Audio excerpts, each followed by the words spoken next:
नमस्कार, आप देख रहे हैं जोहार झारखंड। आपके साथ मैं हूं शिप्रा झा और बुलेटिन में सबसे पहले बात करेंगे झारखंड के सबसे बड़े अस्पताल रिम्स में नर्स के साथ मारपीट और हंगामे के बाद अस्पताल की नर्स आंदोलन पर उतर गई हैं। घटना के बाद रिम्स की नर्स ने खुद को मेडिकल ड्यूटी से अलग कर लिया है और ट्रॉमा सेंटर के बाहर प्रदर्शन कर डायरेक्टर और डिप्टी सुप्रिंटेंडेंट को बुलाने की मांग पर अड़ी दिखी। बताया जा रहा है कि मेडिसिन वार्ड में शाम 4 बजे मरीज हबीब अंसारी की अटेंडेंट ने नर्स के साथ मारपीट की थी, जिससे नाराज नर्स आर पार के मूड में दिख रही हैं। नर्स का आरोप है कि मंत्री इरफान अंसारी का नाम लेकर रिम्स में लोग धमकी देते हैं और गाली गलौज करते हैं। आरोप है कि मरीज के अटेंडेंट खुद को कांग्रेस का नेता बता रहे थे और इसकी शिकायत रिम्स प्रबंधन से किए जाने पर उन्हें ही डांटा जाता है। कार्य बहिष्कार कर रहे मेडिकल स्टाफ ने सुरक्षा की गारंटी मिलने तक काम पर नहीं लौटने की बात कही है। तस्वीरें आपके टीवी स्क्रीन पर आपको दिखा रहे हैं। हमेशा ऐसे ही ये लोग पेशेंट पार्टी बोलते रहते हैं। कभी कभार तो 1:30 बजे रात को ड्रिंक करके आके ऐसे बोलते हैं भाई कि मेरा पेपर दो, जबकि बीएसटी हमेशा गवर्नमेंट का कागजात है, वो हम लोग दे नहीं सकते। फिर भी ड्रिंक करके धमकी, मारपीट करके, जोर से आवाज उठा के, हम लोग को डरा के, मतलब बहुत गंदे तरीके से ट्रीट करके लोग अपना काम मतलब इस तरीके से करता है। लोग अभी भी ड्यूटी पे नहीं रहते हैं, वो लोग हमेशा चले जाते हैं। अभय सर को बुलाइए, मैं कांग्रेस की अध्यक्ष हूँ, मैं उसकी नेता हूँ, अभय सर क्यों नहीं रहते हैं, और उनके बारे में गलत बात करने लगे। तो मैंने उनको बस इतना बोला कि चलिए आप बाहर चलिए और जाके वहाँ बाहर चल के बात कीजिए बोल के, ड्यूटी से बाहर। और तो वो मुझे ही उल्टा धमकी देने लगे कि मैं आपकी जॉब छीन लूंगी, आपको नौकरी से बर्खास्त करवा दूंगी। ये तो आए दिन हो रहा है, एक दिन का नहीं है। ये सोच थोड़ी रहे कि आज की बात नहीं है। कितने ही मामले हुए, कितने ही तो दब गए हैं। अगर हम अभी भी जाके दबाना चाहे ये भी दब जाएगा, लेकिन हम चाहते हैं कि हमको न्याय मिले। बिल्कुल भी सपोर्ट नहीं है, उल्टा डाटा जाता है कि आप नर्स हो। और न्यूज 18 संवाददाता ओम प्रकाश अधिक जानकारी के साथ जुड़ गए हैं। ओम प्रकाश, अभी क्या मौके पर हालात हैं? क्या अभी भी नर्स आंदोलन पर हैं? जी, फिलहाल जो नर्सेज हैं वो आंदोलन पर ही हैं और काम पर वापस नहीं लौटी हैं। उनका कहना है कि जब तक उन्हें सुरक्षा मुहैया नहीं कराई जाती, सुरक्षा की गारंटी नहीं दी जाती, तब तक वो अपने काम पर वापस नहीं लौटेंगे, क्योंकि आए दिन उनके साथ जो बदतमीजी है वो की जाती है। मारपीट तक की घटना जो है आज हो गई, जिसकी वजह से तमाम जो नर्सें हैं वो नाराज हैं और यही वजह है कि वो लोग हम फिलहाल आंदोलन पर ही रहने की बात कर रही हैं। अब देखना होगा कि रिम्स प्रबंधन कैसे जो नाराज नर्सेज हैं उन्हें मनाता है, क्या कुछ सुरक्षा की गारंटी देता है।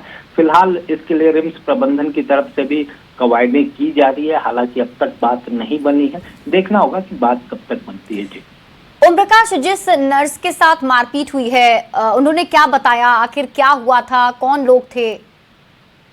जी, उनका कहना है कि जो मरीज थे हबीब अंसारी, उनके ही अटेंडेंट जो कि खुद को कांग्रेस का नेता बता रहे थे, उनके द्वारा ही ये पूरी मारपीट की घटना और जो हंगामा है वो किया गया, जिस वजह से वो नाराज हैं। तो वहीं साथ में जो कुछ नर्सेज थे उनका ये भी कहना था कि जो इरफान अंसारी हैं, उन जो मंत्री हैं स्वास्थ्य मंत्री, उनका भी नाम लेकर बार बार धमकी दिया जाता है। रात में भी कई लोग आ जाते हैं जो नर्सेज के साथ बदतमीजी से पेश आते हैं, मतलब गाली गलौज या फिर हंगामा तक करते हैं। इस तरह की बातों को लेकर ही जो नर्सेज हैं वो परेशान हैं और इस बार वो आर पार के मूड में हैं। ठीक है ओम प्रकाश, आप इस खबर पर नजर बनाकर रखें। शुक्रिया इस अपडेट के लिए। बढ़ेंगे आगे और बात अगली खबर की। हजारीबाग के बरी में 2 साल की मासूम के साथ दुष्कर्म की घटना से लोग नाराज दिख रहे हैं। शहर में युवा वर्ग और सामाजिक संगठन की ओर से आक्रोश मार्च निकाला गया। इसमें शामिल लोगों ने दोषियों के खिलाफ कड़ी कार्रवाई की मांग की। आक्रोश मार्च में बरी विधायक मनोज कुमार यादव भी शामिल हुए। उन्होंने कहा कि ऐसी घटना से समाज शर्मसार होता है और दोषियों को किसी हाल में बख्शा नहीं जाना चाहिए। उन्होंने प्रशासन से त्वरित कार्रवाई और पीड़ित परिवार से हर संभव सहायता देने की मांग उठाई। और निश्चित रूप से ऐसे गिरफ्तार करने वालों पर कठोर कार्रवाई होनी चाहिए ताकि दूसरा कोई ऐसी हरकत न कर सके। हम नहीं, पूरा बड़ी विधानसभा की जनता इसमें मांग करना चाहती है कि इसमें पोस्को एक्ट के तहत जल्द से जल्द कार्रवाई हो और निर्भया रेप केस की तरह उसमें भी जो भी अपराधी है उसको फांसी की सजा दिया जाए। इससे ही हम लोग सरकार और प्रशासन से हम लोग मांग करते हैं। और गुमला से बड़ी खबर है। सड़क हादसे में 3 किशोर की मौत हो गई। अनियंत्रित होकर पेड़ से टकराई बाइक और इस हादसे में 3 नाबालिग किशोर की मौत हो गई है। शादी समारोह से लौटते वक्त हादसा हुआ है। पुलिस ने शवों के पोस्टमार्टम के लिए भेजा है। मामले की जांच में पुलिस की टीम जुटी हुई है। पूसो थाना क्षेत्र की घटना बताई जा रही है। शादी समारोह में शामिल होकर वापस लौटने के दौरान बाइक सवार 3 नाबालिग किशोर की पेड़ से टकराकर मौत हो गई। सिसई प्रखंड के पूसो थाना क्षेत्र के सुरसा कोठारी बाजार के समीप अनियंत्रित बाइक सवार 3 युवक पेड़ से टकरा गए। घटना में लोहरदगा जिला के भंडरा मंगलटोली गांव के अमन उरांव और मुन्ना उरांव सहदेव उरांव की मौके पर ही मौत हो गई है। घटना के बाद से मौके पर पहुंची पुलिस ने तीनों के शवों को कब्जे में लेकर पोस्टमार्टम के लिए भेज दिया है और जांच पड़ताल जारी है।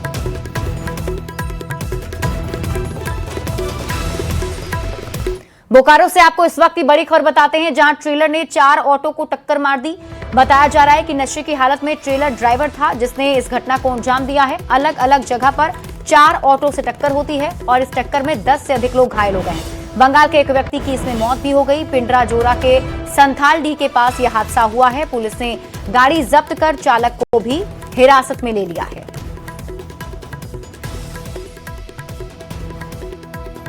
सूचना मिला कि काजीरेगा के पास एक्सीडेंट हो गया है।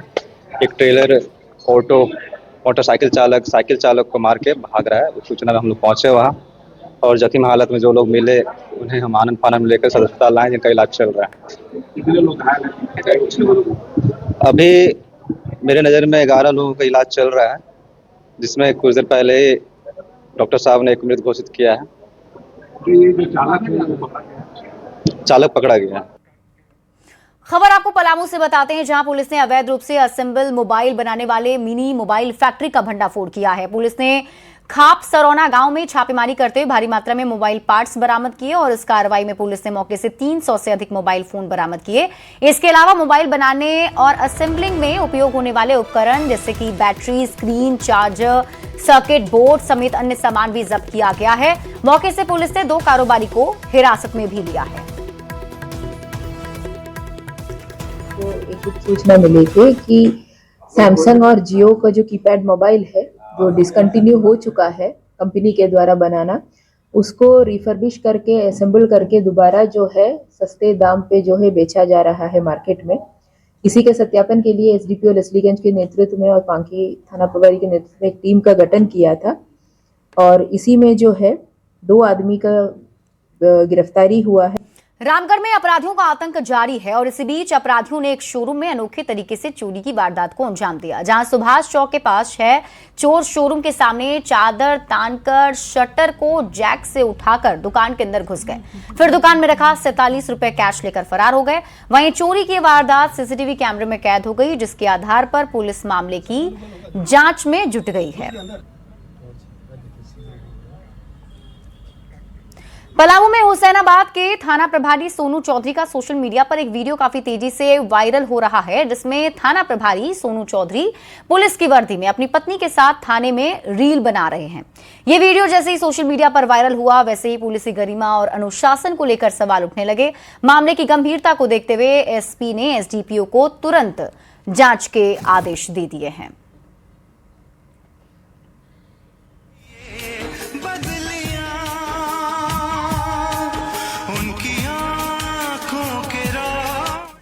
रामगढ़ से इस वक्त की बड़ी खबर बता रहे हैं। मूर्ति विसर्जन के विवाद मामले में एक्शन दिख रहा है। कुल 42 लोगों पर नामजद एफआईआर दर्ज किया गया। 150 अज्ञात लोगों पर मामला दर्ज किया गया है। पुलिस ने 10 लोगों को जेल भी भेजा है। पुलिस और ग्रामीण के बीच पथराव हुआ था। 4 पुलिसकर्मी इसमें घायल हो गए थे। रजरप्पा थाना क्षेत्र का ये पूरा मामला बताया जा रहा है। तो इस वक्त की बड़ी खबर आपको रामगढ़ से बता रहे हैं, जहां पर पुलिस की तरफ से कार्रवाई की गई है। एक्शन के तहत 150 अज्ञात लोगों पर मामला दर्ज किया गया है और पुलिस ने 10 लोगों को जेल भी भेज दिया है। आपको बता दें कि ग्रामीण और पुलिस के बीच पथराव हुआ था, जिसमें 4 पुलिसकर्मी घायल हो गए थे। रजरप्पा थाना क्षेत्र का ये पूरा मामला बताया जा रहा है।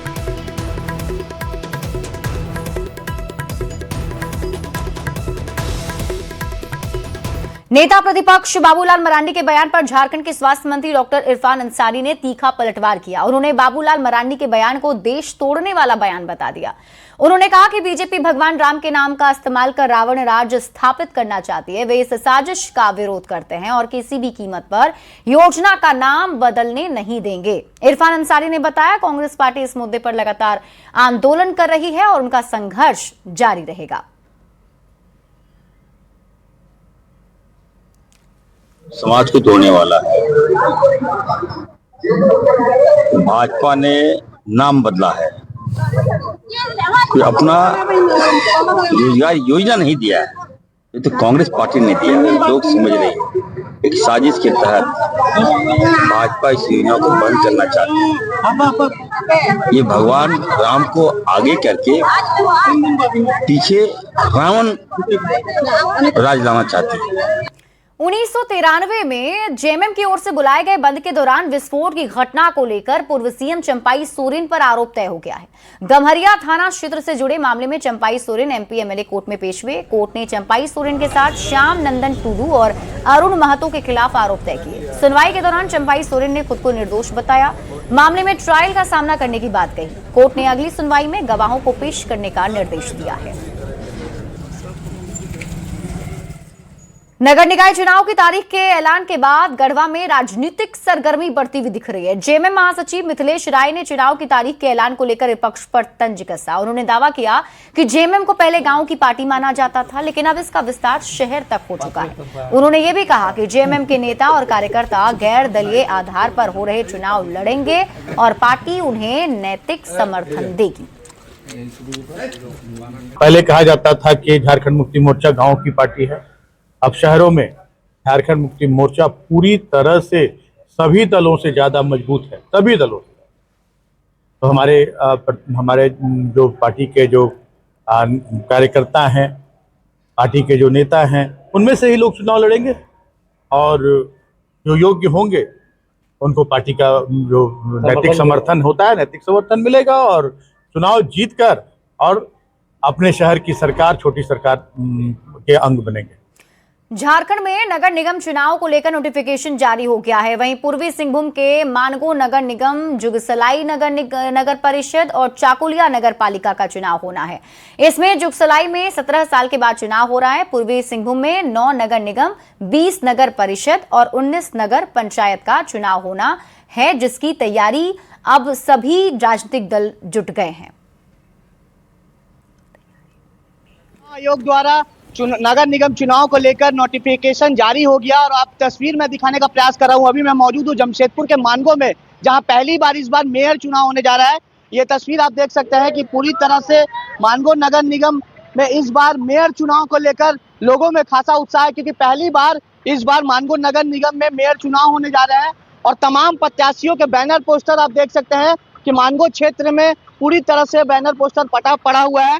हालांकि जिस तरह चुनाव आयोग द्वारा अब आज से आचार संहिता लागू कर दिया गया है और 72 घंटे के अंदर शहर में जिन जिन क्षेत्रों में चुनाव होगा उन क्षेत्रों में बैनर पोस्टर हटा दिया गया है। 29 से 4 फरवरी तक नॉमिनेशन करने की तारीख की गई है। वहीं 6 फरवरी को आप नाम वापस ले सकते हैं और 7 फरवरी को सभी प्रत्याशियों को उनका सिंबल मिलेगा। 13 फरवरी को मानगो नगर निगम के साथ साथ जुगसलाई और चकुलिया में चुनाव होगा, तो 27 फरवरी को इसकी घोषणा होगी कि कौन प्रत्याशी को क्षेत्र की जनता ने अपना मेयर और पार्षद बनाया है। यह है कि मानगो, जुगसलाई और चकुलिया की जनता अपने किस प्रत्याशी को अपना मतदान देती है बैलेट पेपर के माध्यम से, और उनकी जो समस्याएं होती है उससे कैसे दूर करते हैं प्रत्याशी। न्यूज 18 के लिए जमशेदपुर से आशीष कुमार तिवारी।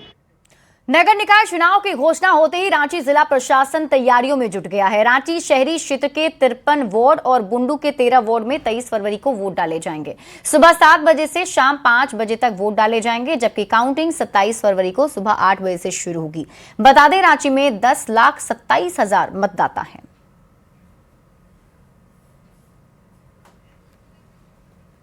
अलग अलग जैसे रांची नगर निगम और बुंडू नगर परिषद में होना है और इसका हम लोगों ने बेसिक होमवर्क किया हुआ है। जैसे कुल वार्डों की संख्या 53 रांची में है और बुंडू में 13 है, तो दोनों जगह मिला के कुल 66 होती है।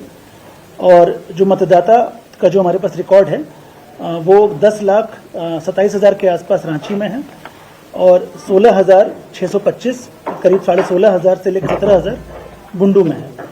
और बूथ की संख्या 909 रांची में है और 16 कुल 925 रांची बुंडू मिला के। नगर निकाय चुनाव की घोषणा होते ही रामगढ़ जिला प्रशासन भी तैयारियों में जुट चुका है। रामगढ़ नगर परिषद में कुल 32 वार्ड हैं, जिसमें अध्यक्ष का पद महिला एसटी वर्ग के लिए आरक्षित किया गया है। वहीं चुनाव को लेकर जिले में सुरक्षा व्यवस्था बढ़ा दी गई है। पुलिस अलर्ट रहेगा पूरे टाइम, है ना। किसी तरह की अफवाह को आप लोगों को यकीन नहीं करना है ना। और जो भी चुनाव आयोग का गाइडलाइंस है उसको बहुत स्ट्रिक्टली फॉलो किया जाएगा। कोई बूथ तय हुआ है? जी, उसको भी आइडेंटिफाई किया गया है। पिछली बार चुनाव में जहाँ पे डिस्टर्बेंस हुआ था, झगड़ा हुआ था या कुछ इस तरह की सूचना आई थी, उसको संवेदनशील में रखा गया। भवन है और 98 मतदान केंद्र है और 32 वार्ड में यहाँ पे इलेक्शन होना है, और जिसमें कि कैंटोनमेंट एरिया और ग्रामीण क्षेत्र है वो प्रभावित नहीं रहेगा। और जहाँ भी एमसीसी लागू है उस पूरे एरिया में पुलिस की और मजिस्ट्रेट की मौजूदगी। रामगढ़ में नगर निकाय चुनाव की तैयारी शुरू कर दी गई है। आज ही राज्य निर्वाचन आयोग द्वारा नगर निकाय चुनाव की घोषणा की गई है। इसके साथ ही रामगढ़ में डीसी और एसपी ने प्रेस कॉन्फ्रेंस यहाँ पर किया है और उन्होंने बताया कि रामगढ़ नगर परिषद में कुल 32 वार्ड है और यहाँ पर महिला एसटी के लिए अध्यक्ष का पद यहाँ पर रिजर्व किया गया है, जबकि कुल 15 महिलाओं के लिए यहाँ पर सीट यहाँ पर रिजर्व रखा गया है।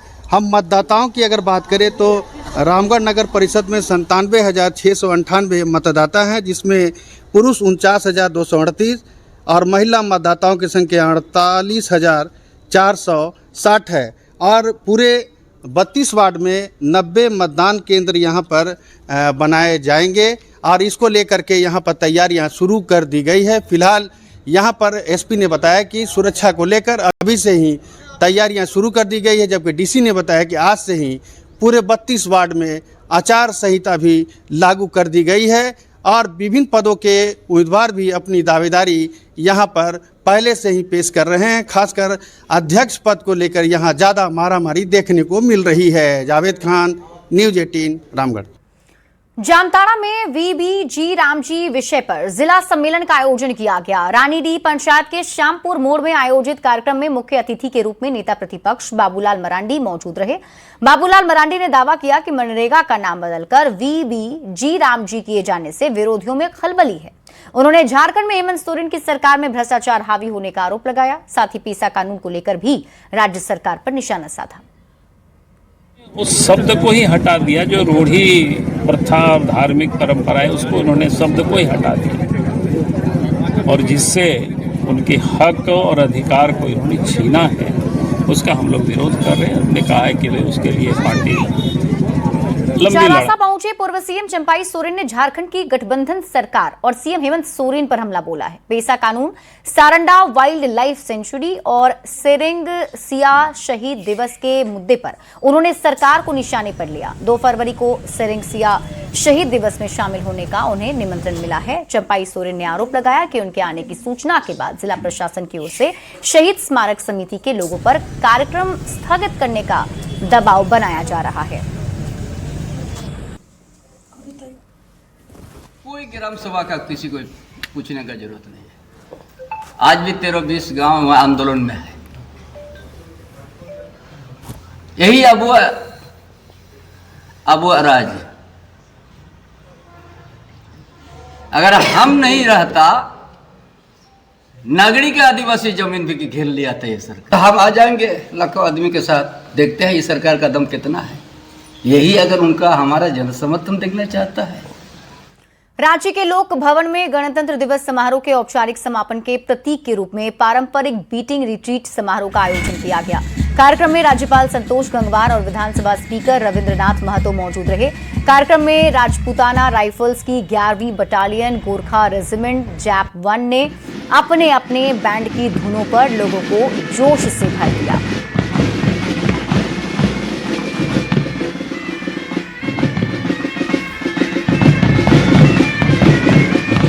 और यहां रुकने एक छोटे से ब्रेक के लिए जल्द लौटते हैं वापस।